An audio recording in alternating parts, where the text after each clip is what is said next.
"I'm sorry, but we can't just hand out cash to anyone who walks in," bank manager Victoria Reynolds said, her voice dripping with condescension as she pushed the black man's withdrawal slip back across the counter. "Especially not amounts like this." Those words echoed through the marble lobby of Summit Financial's flagship branch as several staff members exchanged glances. One young woman leaned over to her colleague, whispering just loud enough to be heard. "Yeah, right. He doesn't even look like he has that kind of money." Laughter rippled through the group as James Williams, the undercover black CEO, stood there, dignity intact, but humiliation mounting by the second. What these employees didn't know was about to change everything about their careers, their lives, and this bank forever, when the man they thought was not deserving to withdraw his own money revealed who he really was. Have you ever been judged before someone even knew your name? This story gives the most satisfying example of instant karma you'll see this year. If you believe everyone should be treated fairly and respected no matter their skin color, comment, respect first, and subscribe now. This story began long before that humiliating moment in the bank lobby. 20 years before anyone snickered at him for trying to withdraw his own money, James Williams stood behind a different counter, wearing a pressed uniform and a name tag that read, "Teller Trainee." His journey from that first position to the executive suite was nothing short of extraordinary. James didn't come from money or connections. What he had was determination, intelligence, and an unwavering work ethic that propelled him through the ranks of Summit Financial. From teller to loan officer, from branch manager to regional director, James mastered every role he took on. Along the way, he earned his MBA from Stanford, led record-breaking quarters in 3 different divisions, and developed a reputation as the problem solver who could turn around struggling branches. When he reached the C-suite as Chief Operations Officer 5 years ago, many thought he had hit the glass ceiling. They were wrong. 3 months ago, when Summit's CEO announced his retirement, the board of directors found themselves at a crossroads. Despite James's impeccable credentials and 2 decades of loyal service, several board members expressed concerns about his readiness to lead. In private meetings, these concerns seemed to focus less on his qualifications and more on whether major clients would be comfortable with his black skin as the face of the company.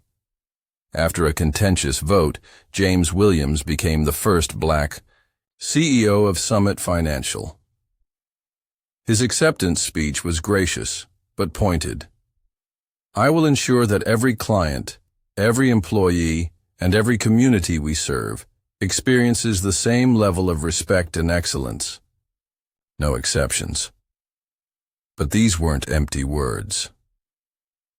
Behind closed doors, James had been tracking a disturbing pattern of customer complaints.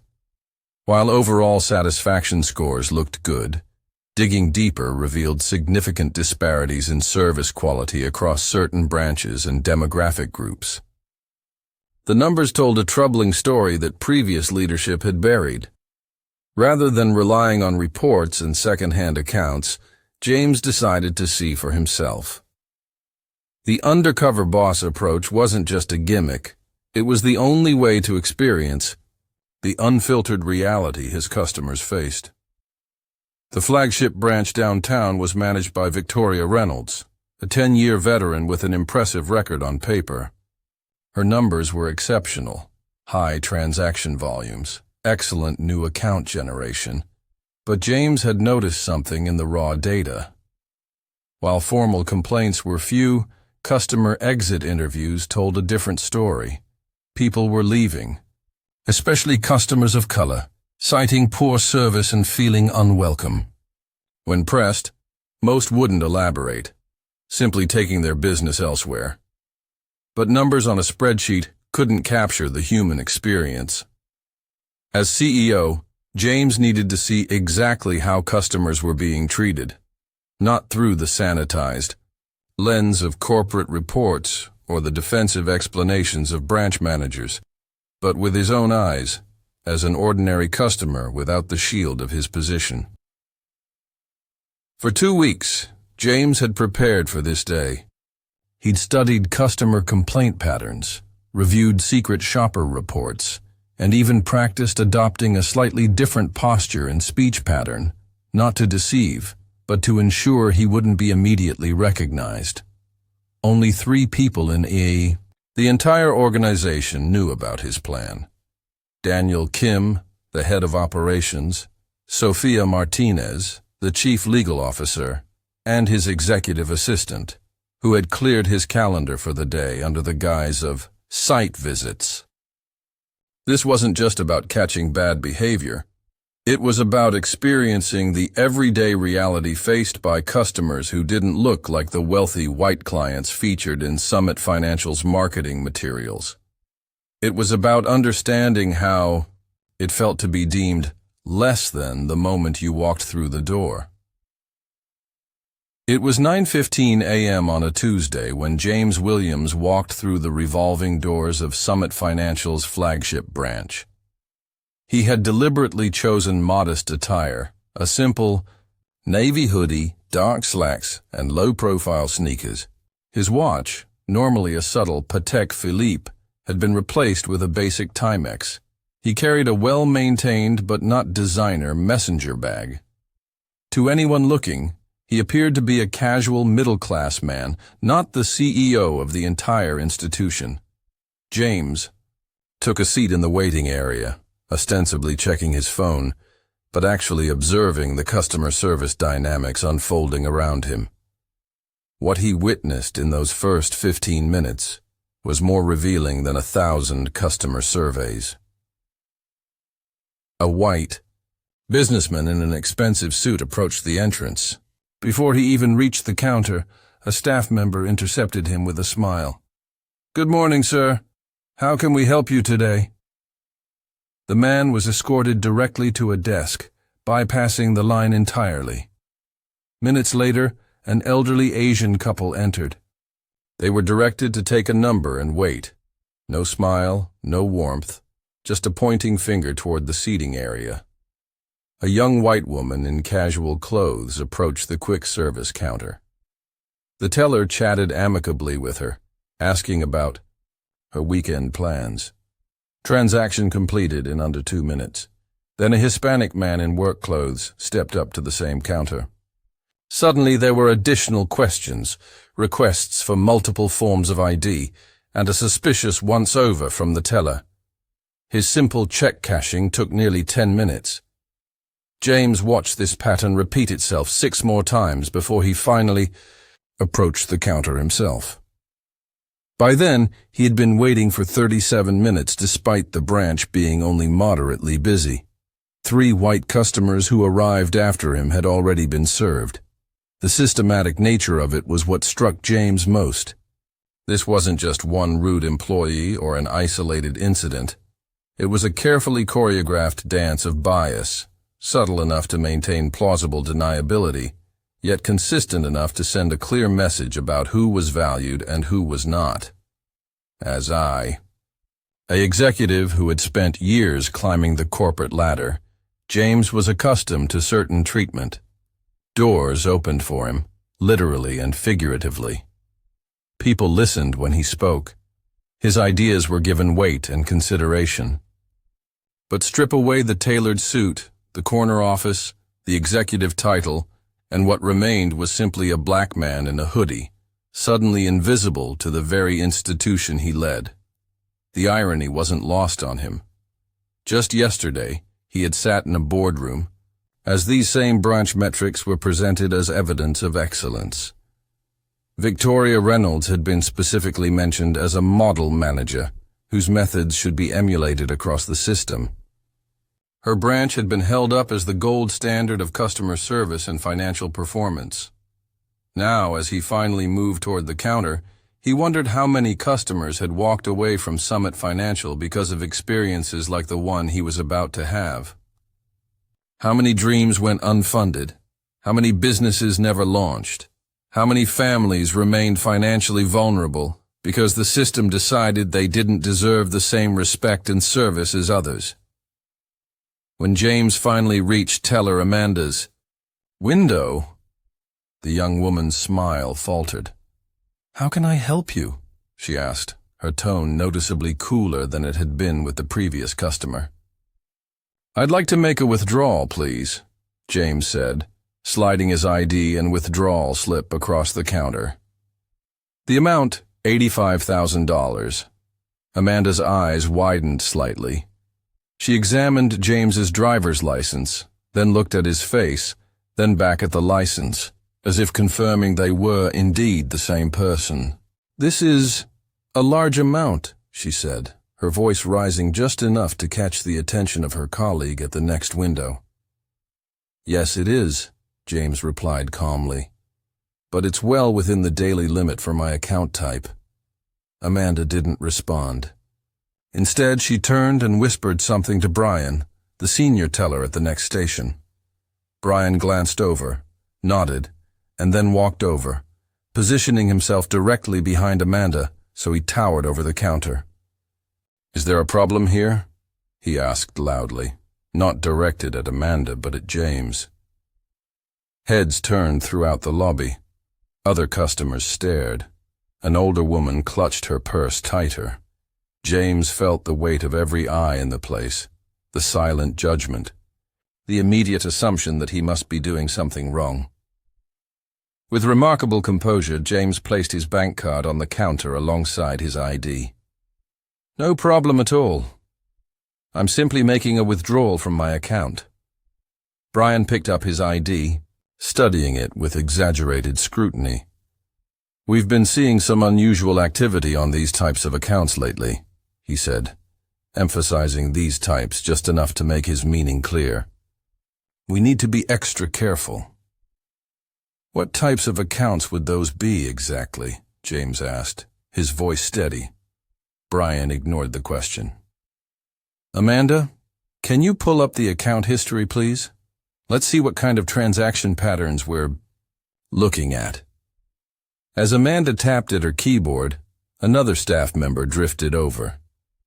Tyler, according to his name tag, leaned in and whispered something to Brian. Not quite quietly enough. Probably one of those money laundering or check cashing schemes. Tyler didn't even try to hide his contempt as he looked James up and down, taking in his modest clothing with a smirk. "We just need to verify the funds are actually yours," he said with false sweetness. "You understand, right? It's for your protection. This humiliation was calculated and deliberate." Yet James maintained his dignity, standing straight, voice unwavering. "I understand the need for security. I've provided my identification and bank card. I'm a customer of this bank and have been for many years. I'd like to complete my transaction now, please." That's when Tyler called over Victoria Reynolds, the branch manager. She strode across the lobby with the confidence of someone who had never been questioned in her life. Her expression was a practiced blend of concern and authority as she approached. "James, sir, I understand there's some confusion about your withdrawal request," she said, her tone dripping with condescension. She didn't introduce herself, didn't ask for his name, just immediately assumed a position of authority over him. "There's no confusion on my part," James replied. "I'm simply trying to access my own money." Victoria's smile didn't reach her eyes. $85,000 is a significant amount of cash. May I ask what it's for?" This question, one that had not been asked of a single white customer making large transactions that morning, hung in the air between them. The double standard couldn't have been more blatant if they'd put up a sign. The tension in the air was thick enough to cut with a knife as Victoria stared down at James, her face a mask of practiced concern that couldn't quite hide the disdain underneath.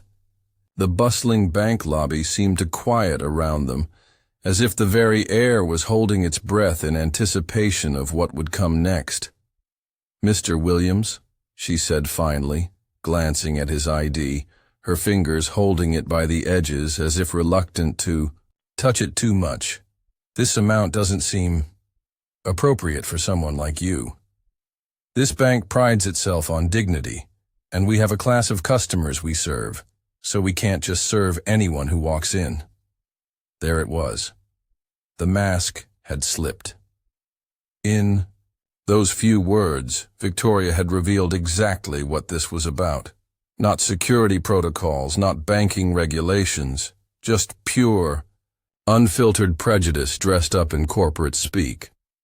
James felt a familiar tightness in his chest, the same sensation he'd experienced countless times throughout his career. That moment when someone underestimates you, dismisses you, reduces your entire existence to a stereotype. Behind Victoria, the staff exchanged knowing glances. Amanda looked down, seemingly uncomfortable, her hands fidgeting with a stack of deposit slips that didn't need straightening. Her body language screamed discomfort, but her silence made her complicit all the same. Brian and Tyler didn't bother hiding their amusement. Tyler actually snickered, covering his mouth with his hand in a poor attempt to conceal his laughter. "I'm curious," Tyler chimed in, leaning against the counter with newfound confidence now that his boss was backing him up. His voice carried deliberately, ensuring nearby customers could hear. "Did you come into some money recently? A settlement, perhaps? Or maybe an inheritance?"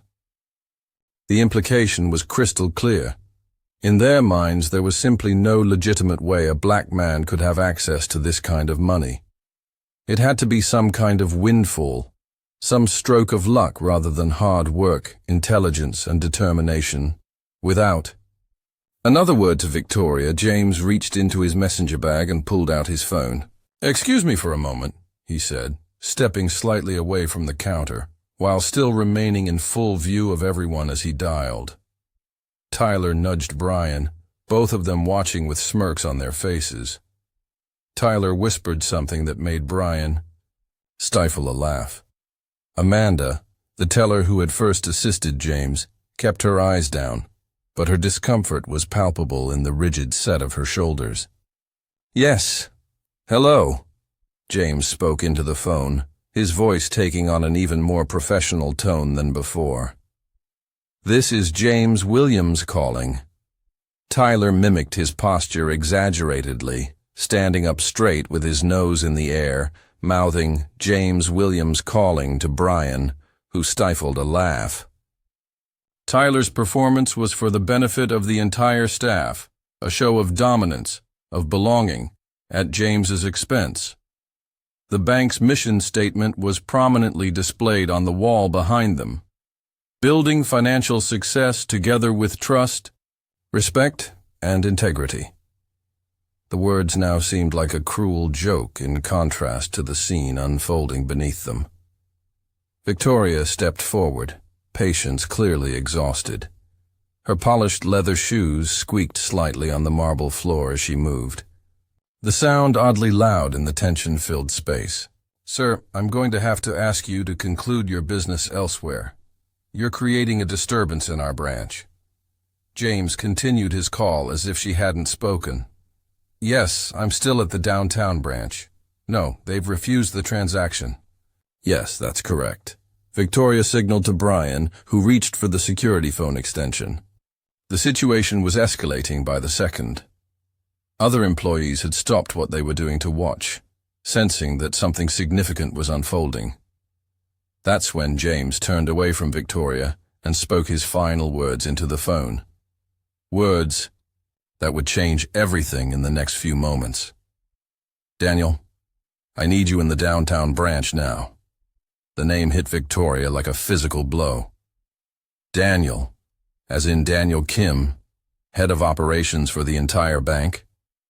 In the headquarters building 10, blocks away, the executive suite of Summit Financial suddenly burst into activity.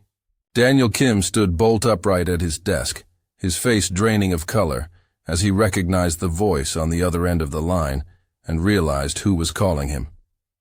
"Get me every customer complaint from the downtown branch for the past year," he barked at his assistant.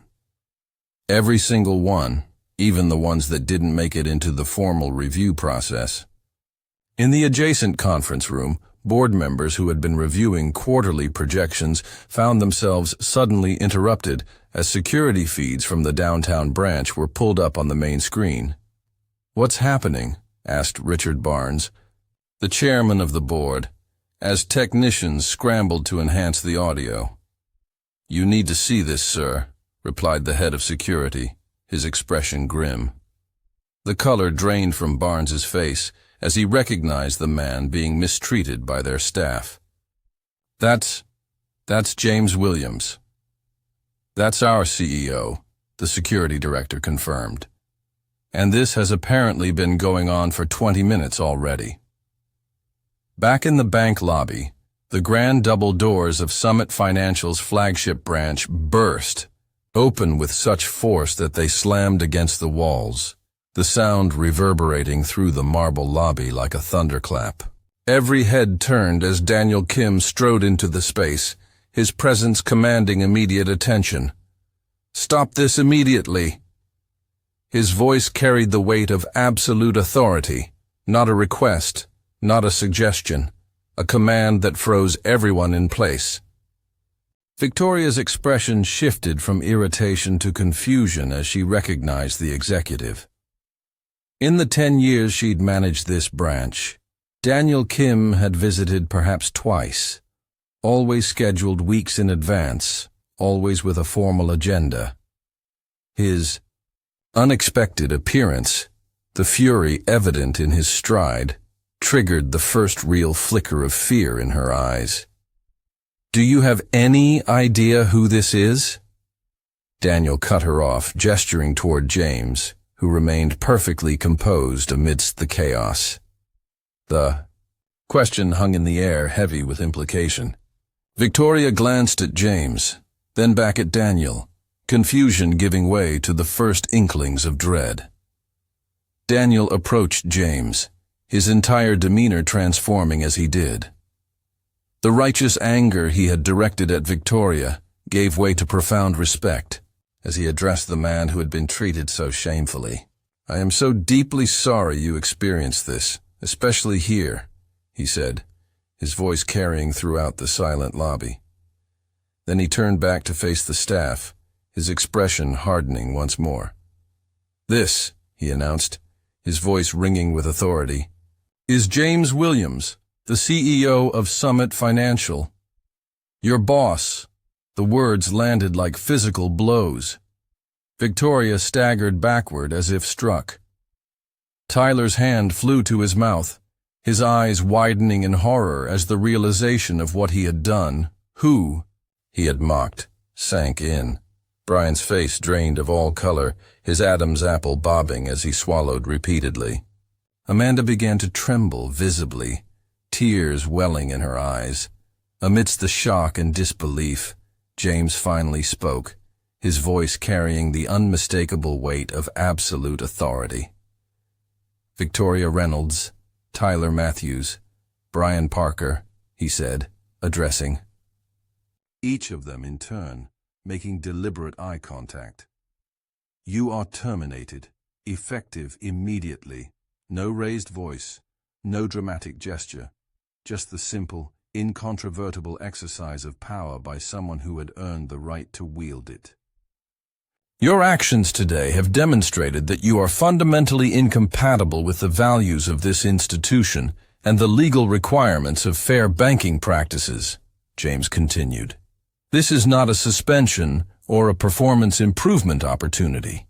This is the end of your employment with Summit Financial." Victoria's face contorted with a complex mixture of emotions: shock, anger, humiliation, and finally, the dawning realization that her career of 10 years had just ended in a spectacular public failure of her own making.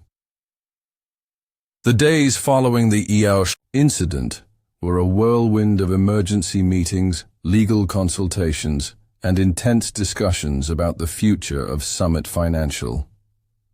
The video of the confrontation, captured both on security cameras and James's phone, had been viewed by every board member in a closed-door session that lasted until midnight. Some board members who had initially resisted James's appointment sat in stunned silence as they watched their colleagues treat a customer, their CEO, with such blatant disrespect. "What I experienced," James told them, his voice steady but filled with conviction, "is what countless customers experience every day in our branches. The only difference is that I have the power to do something about it." The board's response was unanimous.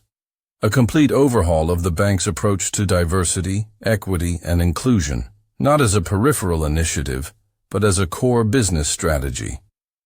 The announcement needed to be bold, public, and backed by concrete action. 1 week after the incident that transformed Summit Financial, James Williams stood before a sea of journalists, cameras, and recording devices. The press conference had been hastily arranged, but was meticulously choreographed to deliver a powerful message. "Today, Summit Financial is announcing our new equitable banking initiative," James stated, his professional attire and commanding presence a stark contrast to the modest clothing he had worn during his undercover visit.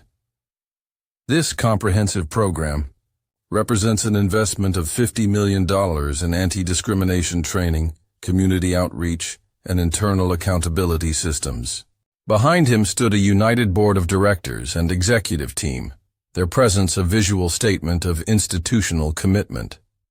The journalists in attendance could sense that this wasn't the typical corporate damage control. There was something different about the energy in the room, about the unflinching way James addressed what had happened and the failures it represented. "Banking discrimination isn't just morally wrong. It's bad business," James continued, his words echoing through the conference hall. "When we fail to serve all communities equitably, we leave talent undeveloped, businesses unfunded, and potential unrealized." He gestured to a row of seats in the front, where 5 individuals of various backgrounds sat attentively. "These are former customers who experienced discrimination at our branches and took their business elsewhere. They've bravely agreed to share their stories and join our newly formed Client Equity Advisory Board. Their experiences, painful as they are to hear, will guide our transformation." One by one, they stood as James introduced them. Dr. Elena Rodriguez, a successful pediatrician whose application for a business expansion loan was repeatedly denied despite perfect credit. Michael Washington, an entrepreneur who was steered away from premium services despite qualifying based on his income. The Lee family, whose attempt to open a college savings account for their daughter had been met with excessive documentation requirements not demanded of other clients. Jamal Foster, a real estate developer who'd been forced to bring a white colleague to meetings after experiencing dismissive treatment when going alone. Sarah Goldstein, who used a wheelchair and had been repeatedly directed to inaccessible areas of the branch, then made to feel she was inconveniencing staff by asking for accommodations. "These stories represent thousands more," James said solemnly. "Today we acknowledge our failure to serve all customers with the dignity and respect they deserve. And we commit to concrete, measurable change." The press conference made national news, not just for the unprecedented admission of discriminatory practices by a major financial institution, but for the concrete, measurable commitments made to address them. In the weeks and months that followed, James Williams became the face of corporate accountability in America. His unwavering implementation of the promised changes, from revised hiring practices to overhauled performance metrics to community investment programs, demonstrated that his commitment went far beyond damage control. The changes were comprehensive and swift. First, an external audit firm was brought in to conduct a thorough review of all customer-facing processes, from account applications to loan approvals. The findings confirmed what James had suspected, a pattern of disparate treatment that couldn't be explained by any factor other than bias. Second, a complete overhaul of the hiring and promotion system. Summit began actively recruiting from historically black colleges and universities, established mentorship programs for employees of color, and implemented blind resume reviews to reduce unconscious bias in hiring. Third, a revolutionary change to compensation structures. Branch managers found their bonuses tied to equity metrics alongside traditional performance indicators. Managers received financial incentives for serving diverse clientele and building relationships in underserved communities. Fourth, a new customer feedback system was implemented. Anonymous customer experience surveys were disaggregated by demographic data to identify disparities. These results were published quarterly on the bank's website, a level of transparency unprecedented in the industry. Fifth, mandatory training programs were redesigned with input from civil rights organizations and banking regulators. But unlike typical corporate diversity training, these programs focused on measurable behavioral changes rather than abstract concepts. And perhaps most visibly in every Summit branch, a new sign appeared inside the teller windows. All customers deserve respect, dignity, and fair service. If your experience does not reflect these values, please call this number. Below was James Williams's direct office line. The transformation wasn't without resistance. Some longtime employees resigned rather than adapt to the new standards. Several major clients threatened to take their business elsewhere, uncomfortable with the bank's new public stance on racial equity. But for every client who left, 3 new ones appeared, drawn by Summit's commitment to fairness and community investment. 6 months after the incident that transformed Summit Financial, James once again donned casual clothing and visited branches unannounced. But this time, his purpose wasn't to expose discrimination. It was to witness the changes taking root throughout the organization. He visited the same downtown branch first. It was almost unrecognizable, not because of physical changes, but because of the atmosphere. The security guard greeted every customer with the same warm welcome. Waiting times were consistent regardless of appearance or attire. Conversations at the teller windows were respectful and professional across the board. Amanda, the teller who had first assisted James during his undercover visit, was still there. After the incident, she had been placed on probation rather than fired, largely due to her visible discomfort with her colleagues' behavior. Now she was in a new role.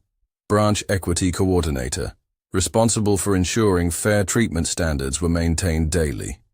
The hardest part, she told James during a quiet moment, was realizing how I'd been complicit. I knew what was happening wasn't right, but I didn't speak up. I'll never make that mistake again. As James visited branch after branch across the country, he saw the same pattern repeating, not of discrimination, but of transformation. The changes weren't perfect. Centuries of systemic bias don't disappear overnight. But in every location, he saw evidence of progress. More diverse staff, more equitable service, and most importantly, a customer base that finally reflected the communities the bank was meant to serve. A year later, Summit Financial released its annual report with a bold headline, "Equity Drives Growth." The numbers told the story that James had long believed. Serving all communities fairly wasn't just morally right, it was profitable. Loan originations in previously underserved neighborhoods had increased by 300%.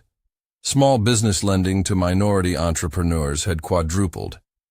Customer retention rates had improved across all demographics. What had begun as a humiliating experience for one man had catalyzed change for an entire institution, proving that accountability, swift, public, and uncompromising, could transform. Not just a moment of injustice, but an entire system. If you enjoyed this story of justice being served, hit the like and subscribe button and share with others so they can learn from it too.